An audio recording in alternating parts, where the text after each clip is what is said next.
Hi everybody. So the models for today is intrinsic versus external motivation. And today you're going to learn about what it is intrinsic motivation and what is the difference with the external motivation and how we can apply it in the school, why it's so beneficial for the children and why it's the only real kind of motivation that we can find.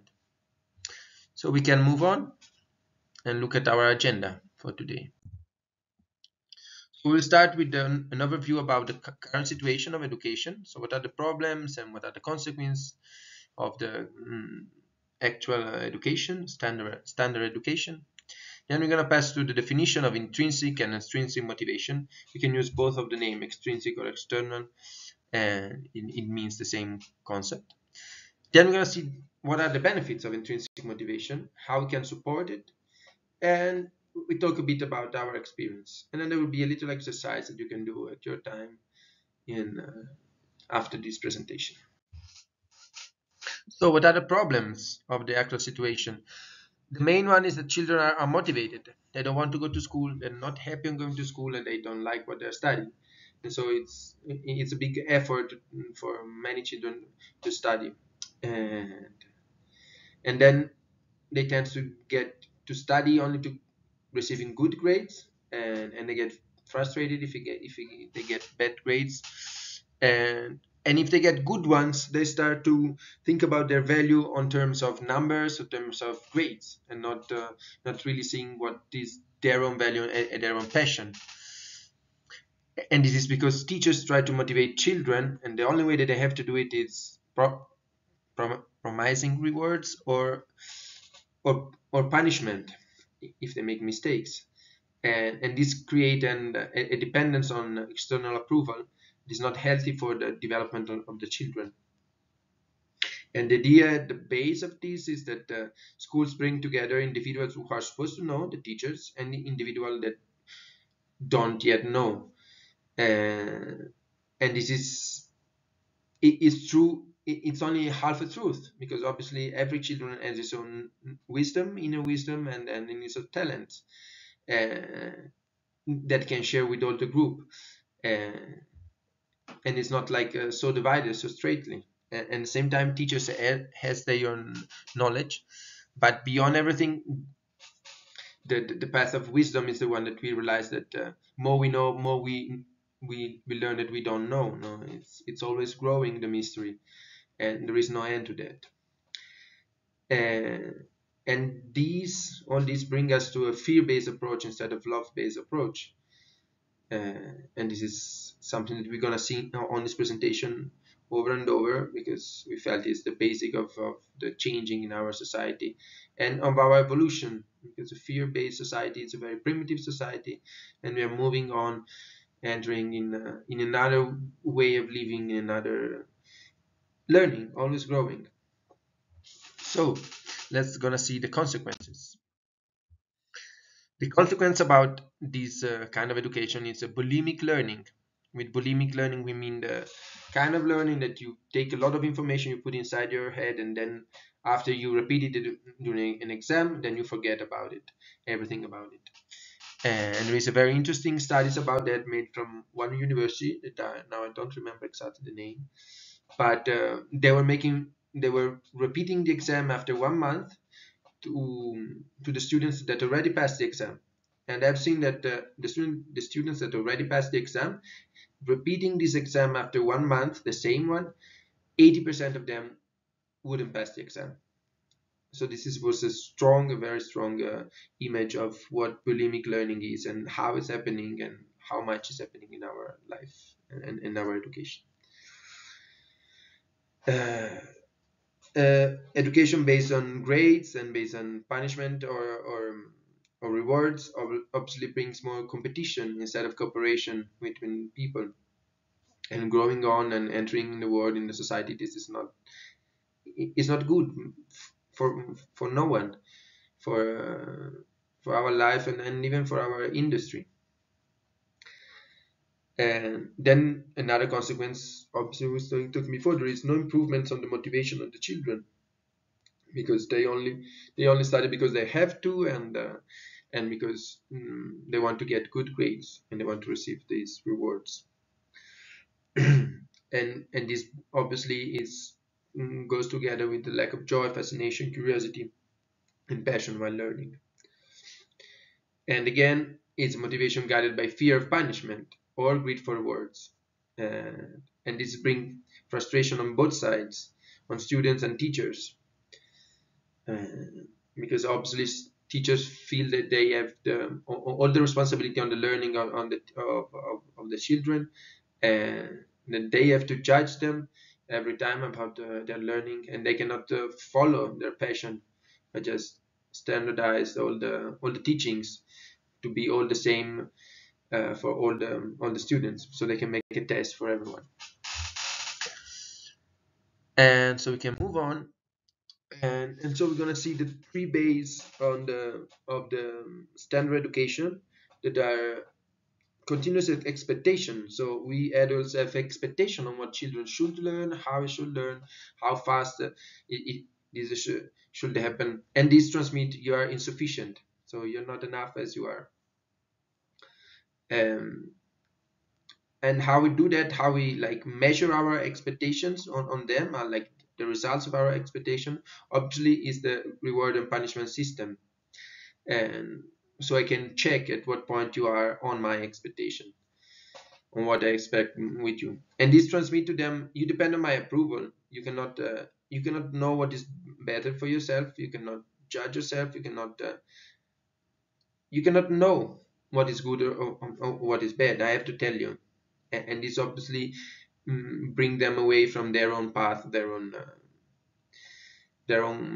truth, and obviously bring continuous direction. So we teachers, we have to give direction to children. We have to make them walk a path that we decided for them a priori. Okay. And this transmit obviously you're not good enough to learn on your own. You need me to teach you, and you have to follow my instruction. You cannot find instruction inside yourself.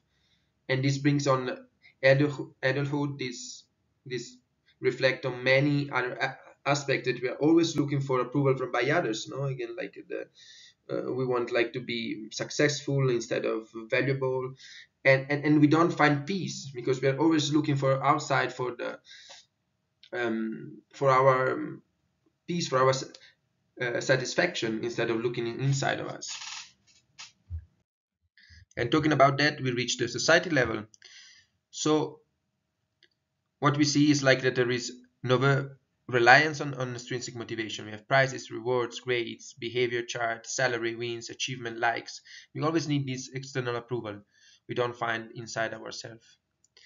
And this bring obviously to don't know what are our interests, because we measure our interest about how successful they are to others.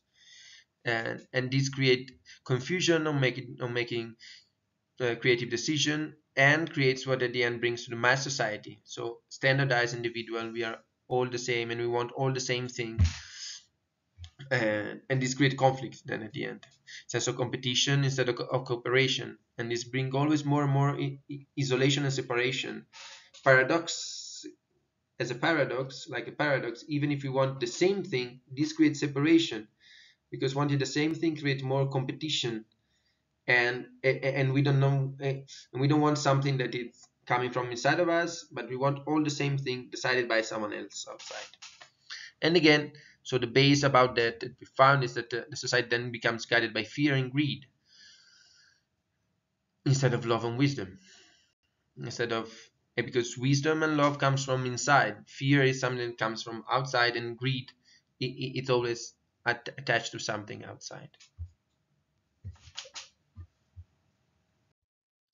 So now we're going to see the difference between extrinsic motivation and intrinsic motivation. Extrinsic motivation is what we all know, we all experience in our education, our school system, and in our job, and going on. Is It's a way of learning, of motivate for a reward or to avoid a punishment. So to get fired, to don't get good grades, and so on. The goal is set by someone else, it's not set by ourselves. So we need to mm, we need to learn something that someone else decided. We cannot be participate in this. And there is a wish to receive the approval.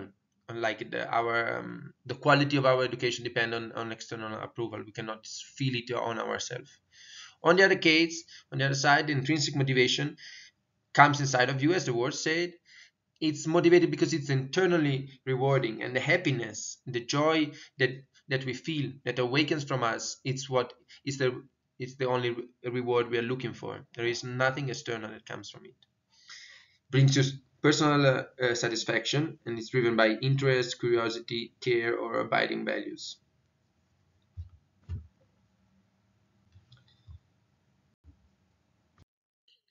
Intrinsic motivation is driven by inspiration, while extrinsic motivation is driven by obligation.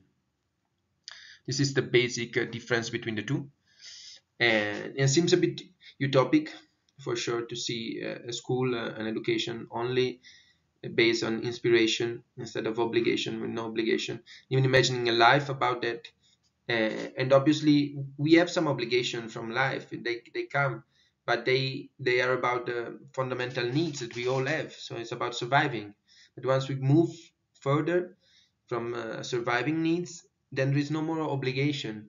Then it's inspiration guiding us, and we need to make this step to reach a sustainable future. Because if an action is not inspired, if it's not fun, it's not sustainable. Because then we have to find a way to compensate what we did because we were forced to do it, and to compensate we pollute, and we create pollution. So we have to move toward this direction about finding our real inspiration, and everyone has his own different inspiration, and this can create an harmonic world where we don't get in conflict for the same thing. In this picture, we see painted the difference between the two. So on one side, we have a child that is playing with a smile, and on the other side, there is a child displaying for a prize, for a cup. So this is the main difference between the two. From extrinsic motivation, we are looking for a prize or some external rewards, instead of, like, from intrinsic motivation, we are looking only to feel good, and our happiness and our personal satisfaction.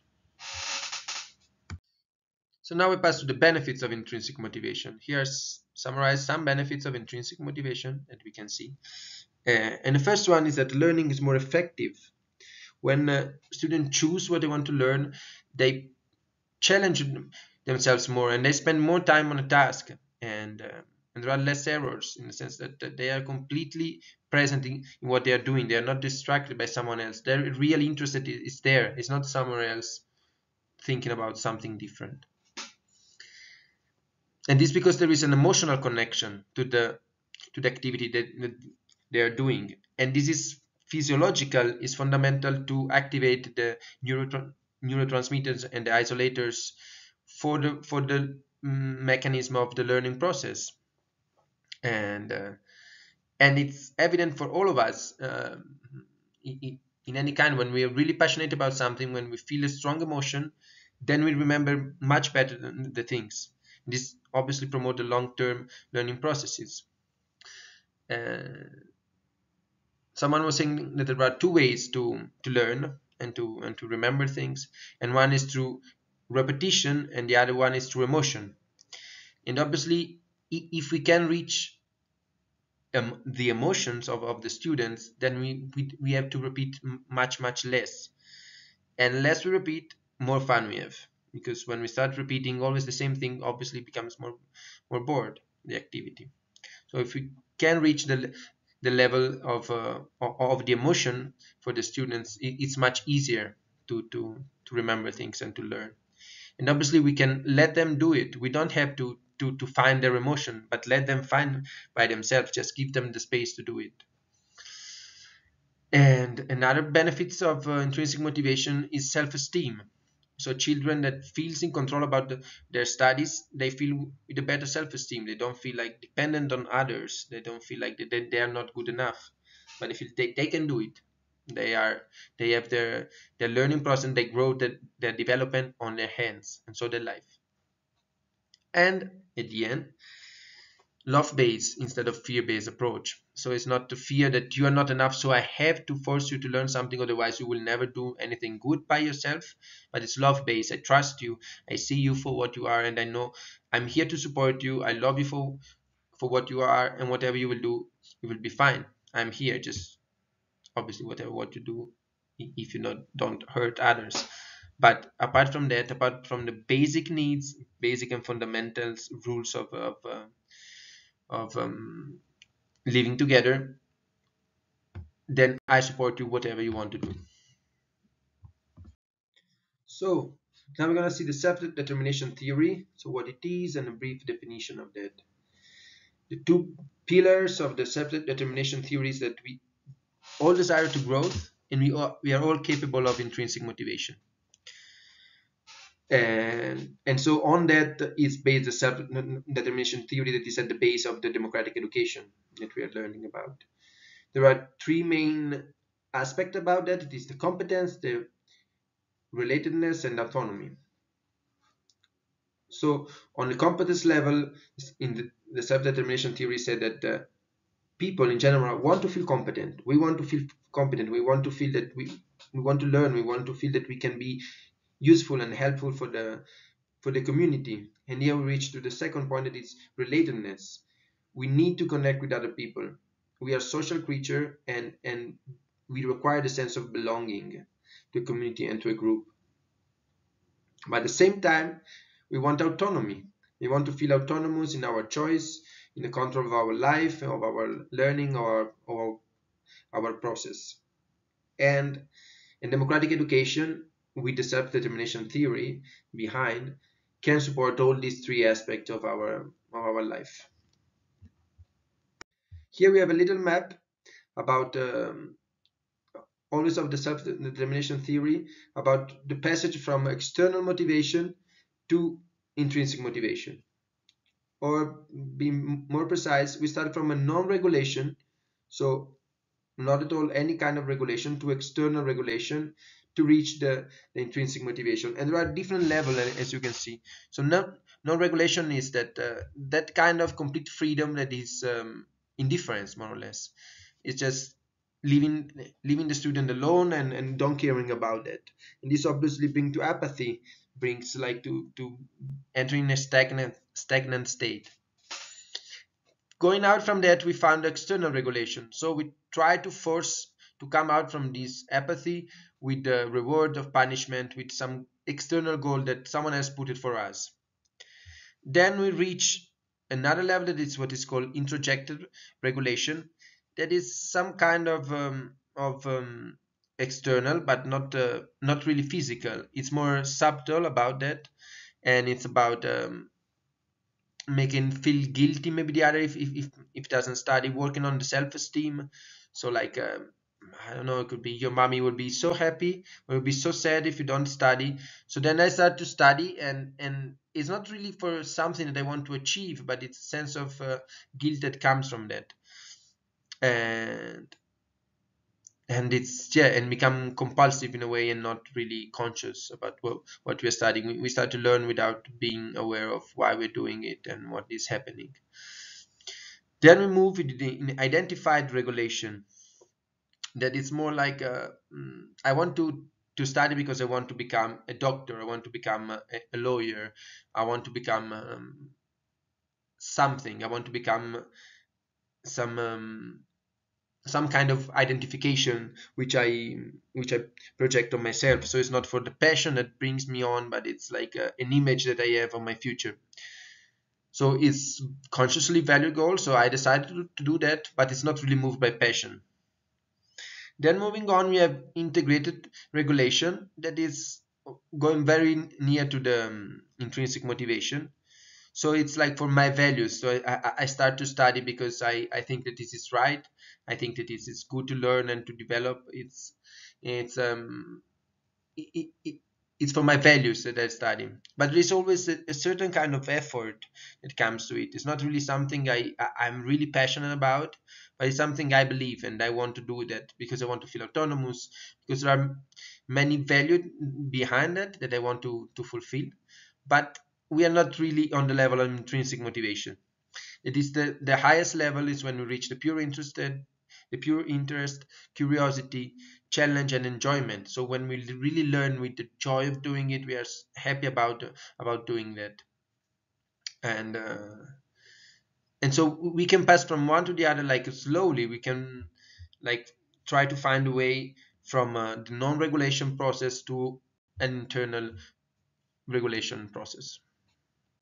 Here we have a quote of Peter Gray talking about how children can educate themselves brilliantly when we provide the condition to do that.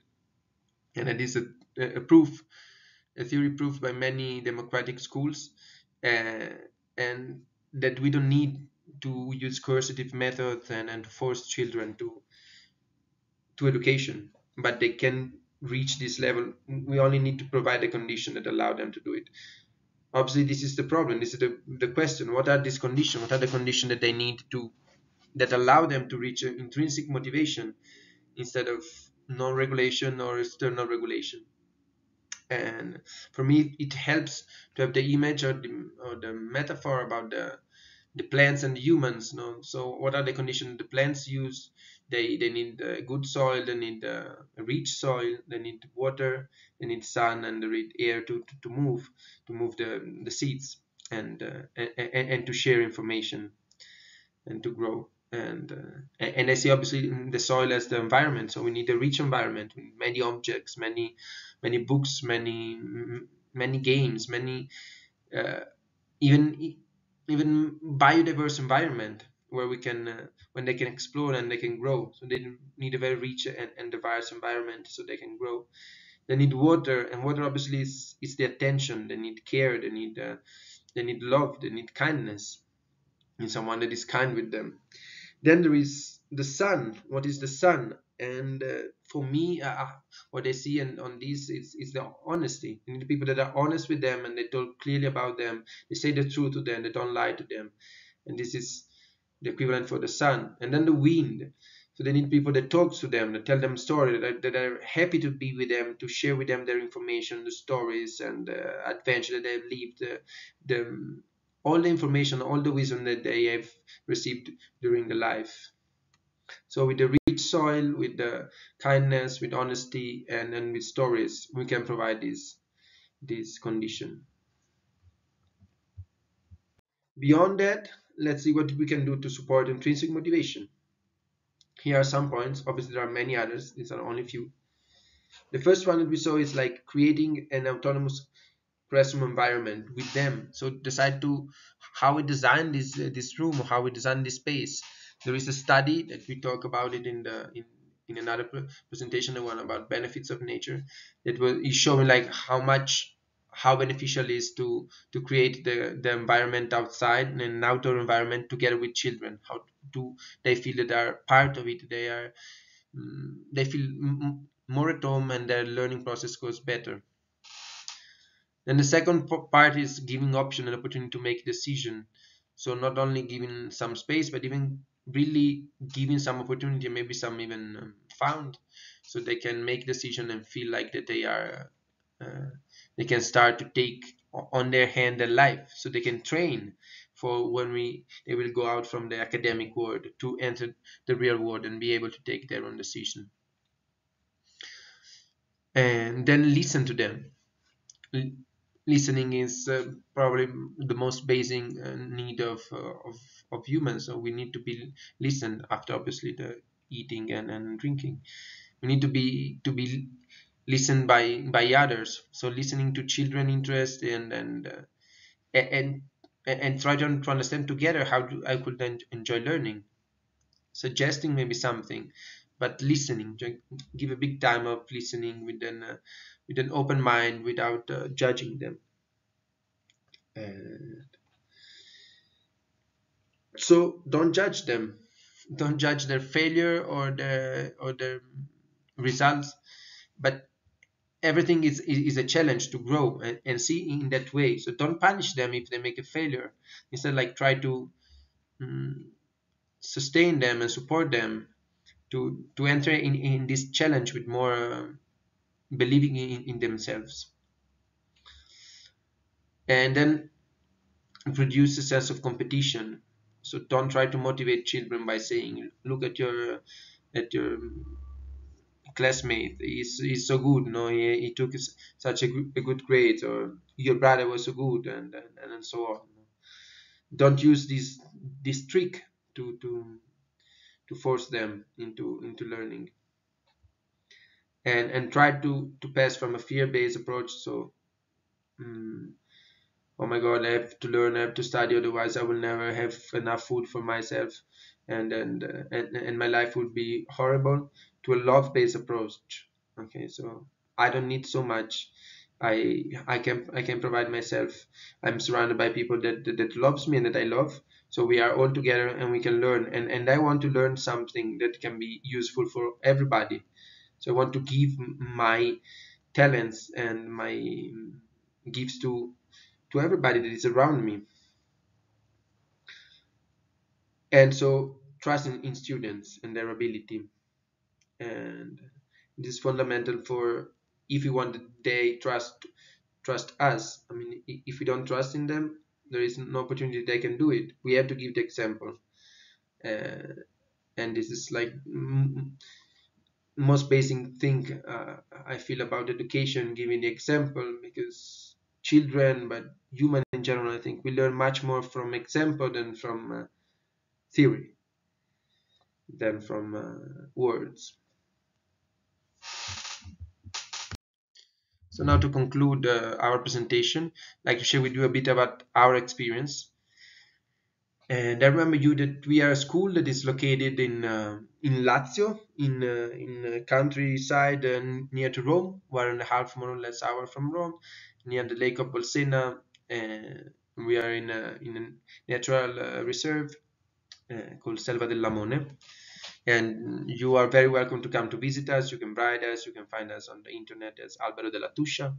And if you want to come and see directly on your eyes what we are doing and how we're doing it, I think it's the best way to learn it, and to see what we mean with democratic education, and to see that there's a way to do it. Because I can talk about it for hours, but I think seeing it is much more direct and effective.